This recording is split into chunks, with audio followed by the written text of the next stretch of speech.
Helping you find great things to see and do in the Greater Blue Mountains, this is the Ask Roz Blue Mountains podcast.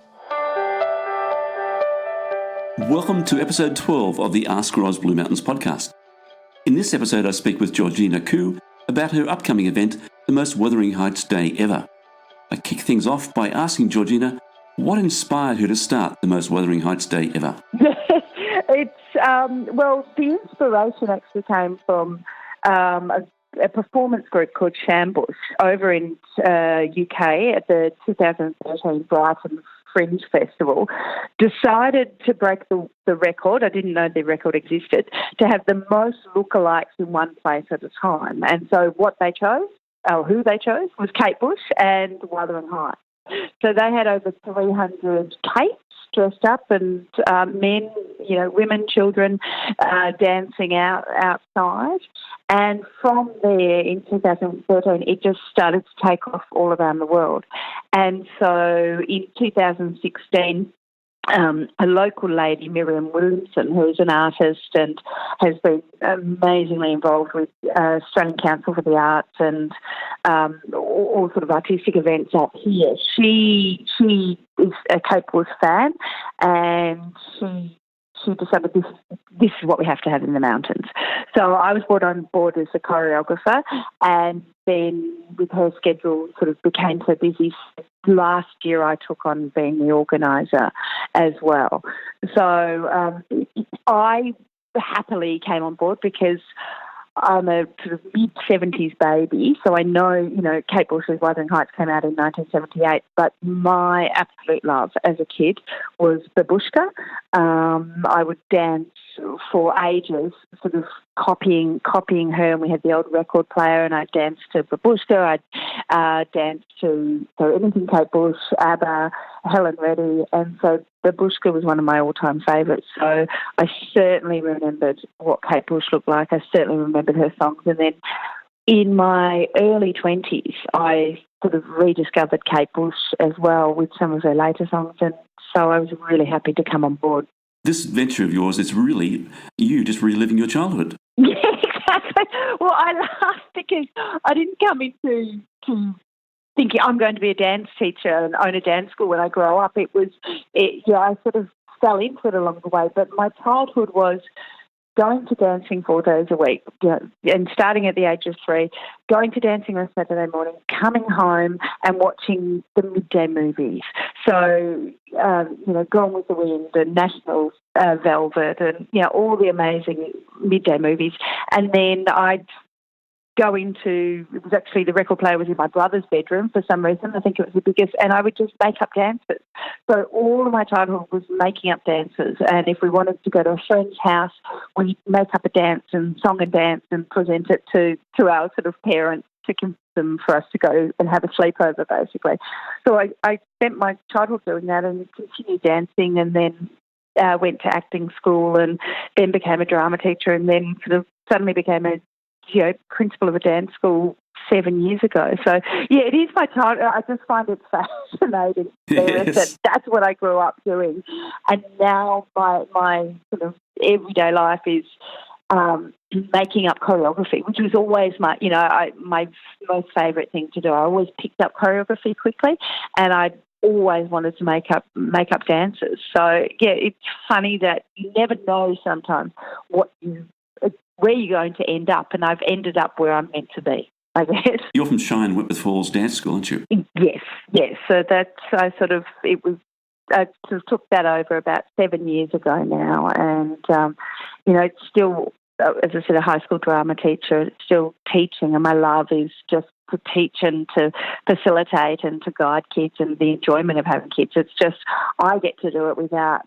I always laugh because I get to do it without having to do school reports, and I feel for all my, high school and primary school teachers. But then I think at the end of each year, I do have to put on a major concert, and it is just me doing it all.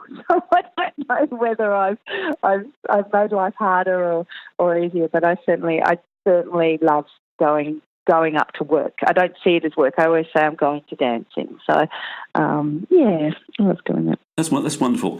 Now, your big event is going to be at the Woodford Reserve Yes. on Saturday the 13th of July between 1 and 3 p.m. Yes. Now, on the day, what can those who want to get involved expect?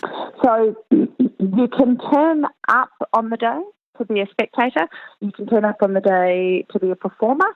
I can talk in a moment about, we do have two rehearsal times if people want to turn up for that. But it doesn't matter if you rock up on the day and you're wearing red in any way, then you can perform.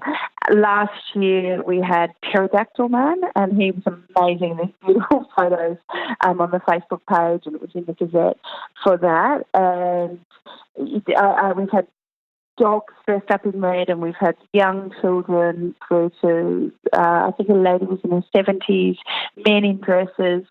So turn up sort of for 1 o'clock. We'll just do greetings, have some photos.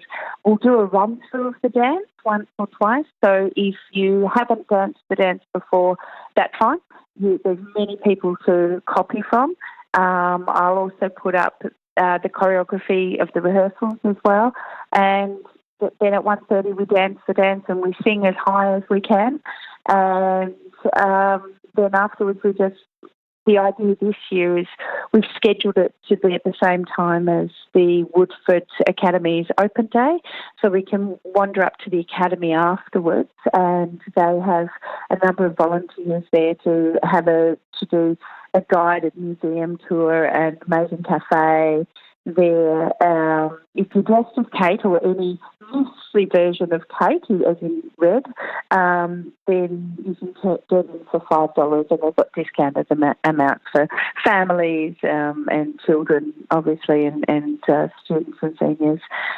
Children under 5 are free. So the idea this year is to really keep it all up there at the Woodford. I've got Woodford Academy on board, sort of co-presenting, and also Katoomba Brewing Company. And we want more people involved to get the word out there more, but just so we can just stay and celebrate and have a laugh. I think that's the whole point of it. We are also asking, so Kate Bush has supports all of the cities around the world doing this.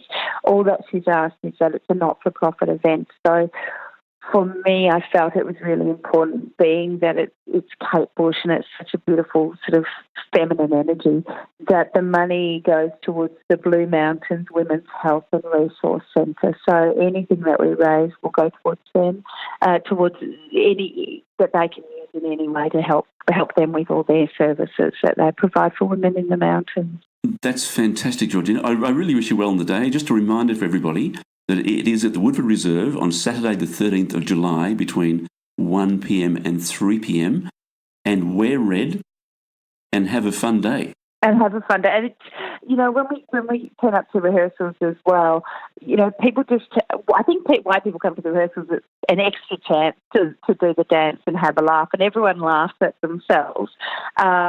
So we have, and it's on the Facebook page, Most Wuthering Heights Day Ever Blue Mountains, New South Wales. So we have 2 scheduled rehearsal sessions if people want to come along to that at Shine Wentworth Falls Dance School.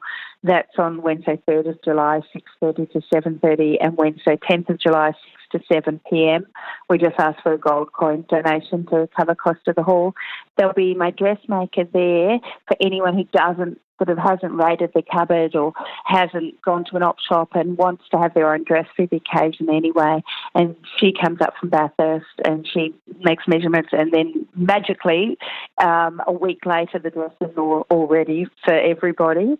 But it's so much fun. I think what we've done with the dance is we've taken Kate Bush's original dance, then we've taken, looking at the video clips of Shambush, who recreated it, and then knowing the sort of slightly undulating terrain, I've simplified the dance a little bit as well, knowing that people will also turn up on the day never having done it.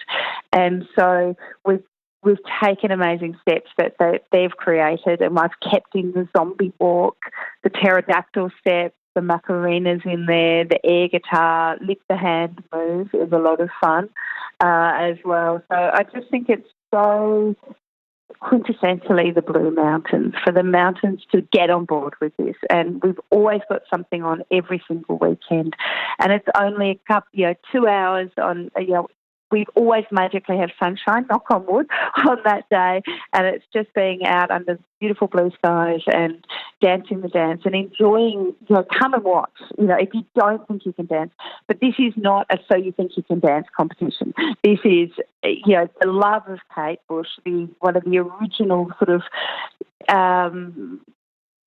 people who are famous for doing contemporary dance moves, which is so popular at the moment that I just think she really started to help making that popular back in the late 70s. And I know people laughed at her at the time, but I just think it's so free and so much fun, and nobody cares. And we all wear wigs, and we all dance around freestyling, at the end, our own front dance. And it's just really joyous. And that's why I'd love to have more and more people come and show Blue Mountains, support for the Blue Mountains, and show people in the rest of the world how many people in the mountains are supportive of these creative events. Georgina, I appreciate your time today, and all the best on the 13th. Thank you. Thank you so much, Graham. Thank you. We'll see as many people as we can there.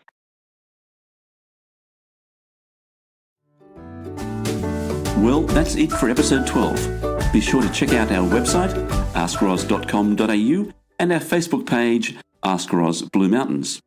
Thanks for listening.